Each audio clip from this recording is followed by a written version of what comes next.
ಎಲ್ರಿಗೂ ನಮಸ್ಕಾರ.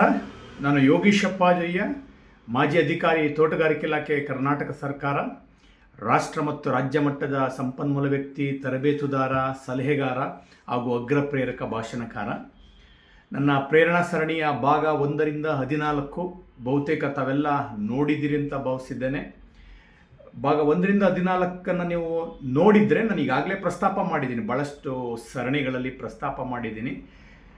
ನಾವೆಲ್ಲ ಯಾವುದೇ ತಯಾರಿ ಮಾಡಿ ಅಥವಾ ಕಂಠಪಾಠ ಮಾಡಿ ಅಥವಾ ಸ್ಕ್ರಿಪ್ಟ್ಗಳನ್ನು ಬರ್ಕೊಂಡು ಅದನ್ನು ಹೊಡೆದು ಅಥವಾ ಅದು ಅಭ್ಯಾಸ ಮಾಡಿ ನಾನು ಮಾತಾಡೋಂಥವನಲ್ಲ.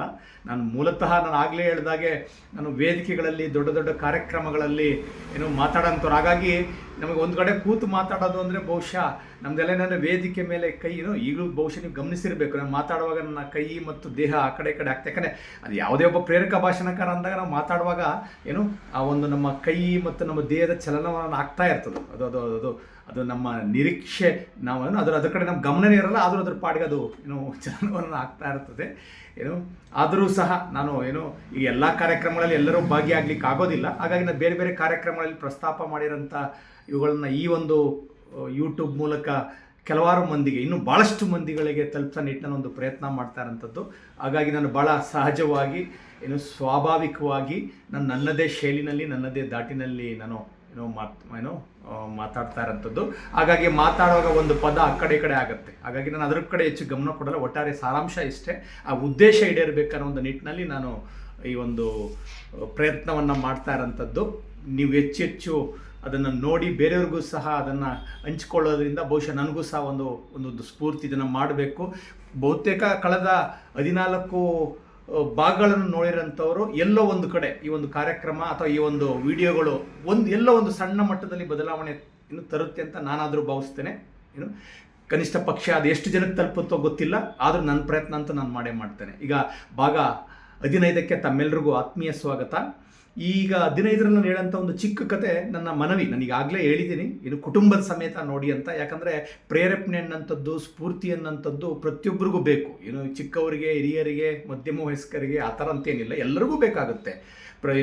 ಈಗ ವಿದ್ಯಾಭ್ಯಾಸ ಮಾಡ್ತಿರೋಂಥವ್ರಿಗೂ ಎಲ್ಲೋ ಒಂದು ರೀತಿಯ ಸ್ಫೂರ್ತಿ, ಪ್ರೇರೇಪಣೆ ಬೇಕಾಗುತ್ತೆ. ಕೆಲಸ ಮಾಡ್ತಿರೋಂಥವ್ರಿಗೂ ಬೇಕಾಗುತ್ತೆ.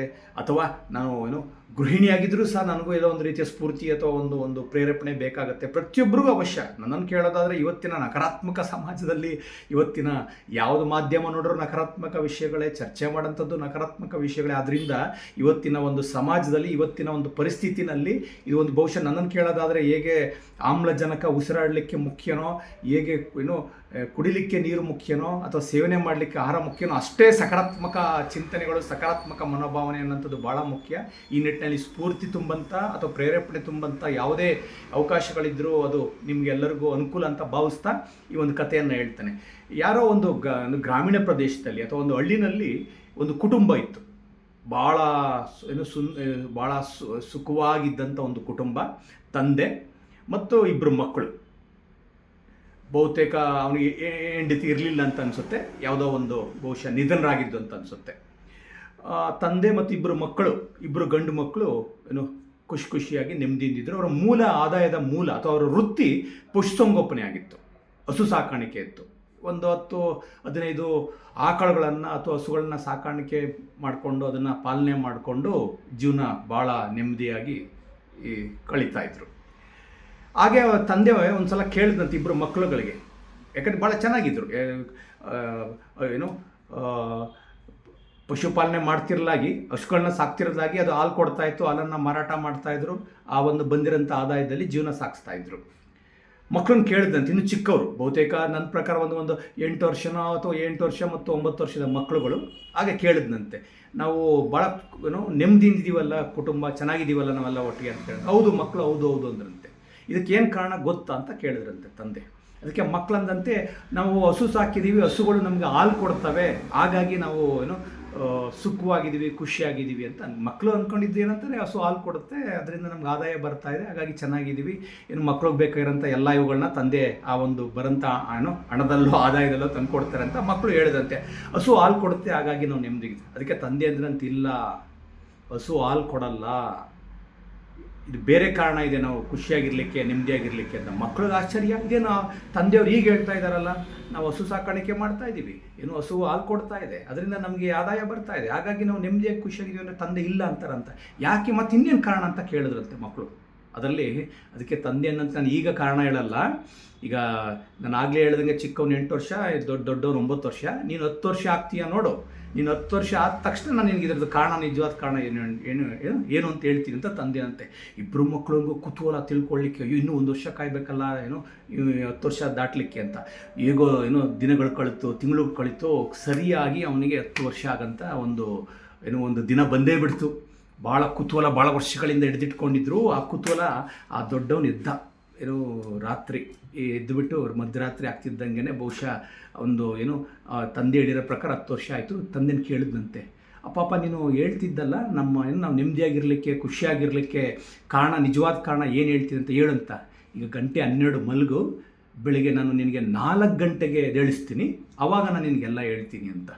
ಮಗು ಮಲ್ಕೊಂಡ, ತಂದೆ ಎದ್ದೇಳಿಸ್ತಾ 5 ಗಂಟೆ ಆಯಿತು ಅಥವಾ 4 ಗಂಟೆ ಆಯಿತು, ಎದ್ದೇಳಿದ ತಕ್ಷಣ ಚಿಕ್ಕವನನ್ನು ಹಾಗೆ ಮಲಗಿಸಿದ್ರು. ಈ ದೊಡ್ಡವನು ಕರ್ಕೊಂಡು ಹೋಗ್ಬಿಟ್ಟು ಅಲ್ಲೇ ಆ ಕುಡುಗೋಲು ಇದನ್ನೆಲ್ಲ ತಗೊಂಡೋಗ್ಬಿಟ್ಟು ತೋರಿಸೋದಂತೆ. ಅಲ್ಲಿ ಹುಲ್ಲೆಲ್ಲ ಐತೆ ನೋಡು, ಅದನ್ನೆಲ್ಲ ಕುಯ್ಯಿ ಅಂತ ಬಿಟ್ಟಂತೆ ಮಗನಿಗೆ. ಅವನ್ನೆಲ್ಲ ಹುಲ್ಲನ್ನೆಲ್ಲ ಕತ್ತರಿಸ್ತಾ, ಅಂದರೆ ಹಸುಗೆ ಹಾಕಂಥ ಮೇವು ಏನಿದೆ ಆ ಮೇವನ್ನೆಲ್ಲ ಕತ್ತರಿಸ್ಲಿಕ್ಕೆ ಬಿಟ್ಟ.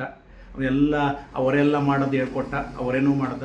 ಆ ತಲೆ ಮೇಲೆ ಎತ್ಕೊಂಡು ಬಂದು ಕೊಟ್ಟಿಗೆ ಎಲ್ಲ ಸ್ವಚ್ಛ ಮಾಡೋದೆಲ್ಲ ಹೇಳ್ಕೊಟ್ಟ. ಆ ಮಗನ ಕೈಲೆಲ್ಲ ಮಾಡಿಸ್ತಾ, ಹೇಗೆ ಮಾಡಬೇಕಂತೆಲ್ಲ ಎಲ್ಲ ಹೇಳಿ, ಎಲ್ಲ ಆದ ನಂತರ ಬಂದು ಹಸು ಹತ್ರ ಬಂದು ಹಾಲನ್ನು ಕರೆಯೋದನ್ನು ಹೇಳ್ಕೊಟ್ಟ, ಹೇಗೆ ಮಾಡಬೇಕು ಹೇಗೆ ಅಂತ. ಮೊದಲನೇ ತಾನೇ ಜೀವನದಲ್ಲಿ ಮೊದಲನೇ ಸಲ ಕೆಲಸ ಮಾಡಿದಂಥ ಮಗ ಅವನು. ಎಲ್ಲವನ್ನು ಮೇವು ಕತ್ತರಿಸಿಂದ ಹಿಡಿದು ಮೇವನ್ನು ತಂದಾಕಿ ಕೊಟ್ಟಿಗೆ ಸ್ವಚ್ಛ ಮಾಡಿ ಹಸುನ ಹಾಲು ಕರೆಯೋದೆಲ್ಲ ಮಾಡಿ ಎಲ್ಲ ಆದಮೇಲೆ, ಬಹುತೇಕ ಸುಮಾರು ಹಾಲು ಕರೆದ ಮೇಲೆ ಅಪ್ಪ ಕೇಳಿದ್ನಂತೆ ಮಗನ್ನ, ನಾವು ಯಾಕೆ ಸುಖವಾಗಿದ್ದೀವಿ, ಸಂತೋಷವಾಗಿದ್ದೀವಿ, ಕಾರಣ ಗೊತ್ತಾಯ್ತಾ ಮಗನೇ ಅಂತ. ಅದಕ್ಕೆ ಮಗ ಹೇಳಿದ್ನಂತೆ, ಗೊತ್ತಾಯ್ತಪ್ಪ ಅನ್ನಂತೆ.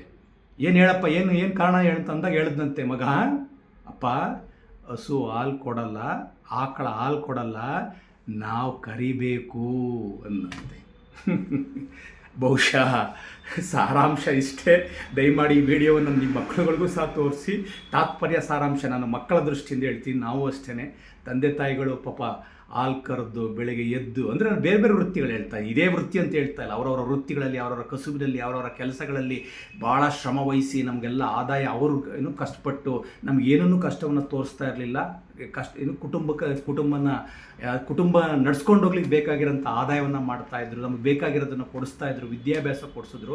ನಮಗೆ ಅವಾಗ ಗೊತ್ತಾಗಲಿಲ್ಲ. ಬಹುಶಃ ನಮ್ಮನ್ನು ಯಾರು ಕೇಳಿದ್ರೆ ಯಾಕಿಷ್ಟು ಸಂತೋಷವಾಗಿದ್ದೀರಿ ಅಂದರೆ ನಾವು ಹಸು ಹಾಲು ಕೊಡುತ್ತೆ ಅಂತ ಹೇಳ್ತಿದ್ವೇನೋ, ಆದರೆ ಅದನ್ನು ಹಾಲು ಕರಿಯೋದ್ರಿಂದ ಇಷ್ಟು ದೊಡ್ಡ ಶ್ರಮ ಇದೆ ಅಂತ ನಮಗೂ ಬಹುಶಃ ಗೊತ್ತಾಗ್ತಿರಲಿಲ್ಲ. ಈಗ ನಾವು ಸಹ ಪೋಷಕರಾಗಿರೋದ್ರಿಂದ ಅದರ ನೋವು, ಅದರ ಕಷ್ಟ ನಮಗೆ ಗೊತ್ತಾಗಿದೆ. ಹಾಗಾಗಿ ದಯಮಾಡಿ ಈ ವಿಡಿಯೋನ ನಿಮ್ಮ ಮಕ್ಕಳುಗಳಿಗೆ ತೋರಿಸಿ. ಮತ್ತು ಇನ್ನೊಂದು ತಾತ್ಪರ್ಯ ಮತ್ತು ಸಾರಾಂಶ, ಅವಕಾಶನಂತೂ ನಮ್ಮ ಕೈಲಿ ಇದ್ದ ಮಾತ್ರಕ್ಕೆ, ನಮ್ಮ ಮುಂದೆ ಇದ್ದ ಮಾತ್ರಕ್ಕೆ ಅದರಿಂದ ನಮಗೆ ಅದರ ಅನುಕೂಲ ಸಿಗುತ್ತೆ ಅಂತಲ್ಲ.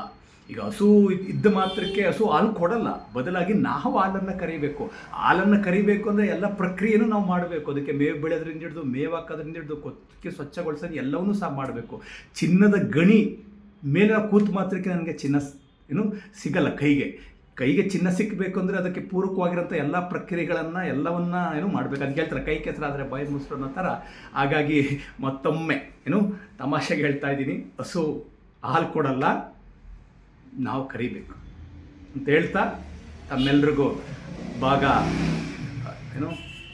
15 ಇಲ್ಲಿಗೆ ಮುಗಿಸ್ತಾ ಇದ್ದೀನಿ. ಮುಂದಿನ ಸಂಚಿಕೆಯಲ್ಲಿ ಭೇಟಿ ಆಗೋಣ. ಎಲ್ರಿಗೂ ನಮಸ್ಕಾರ.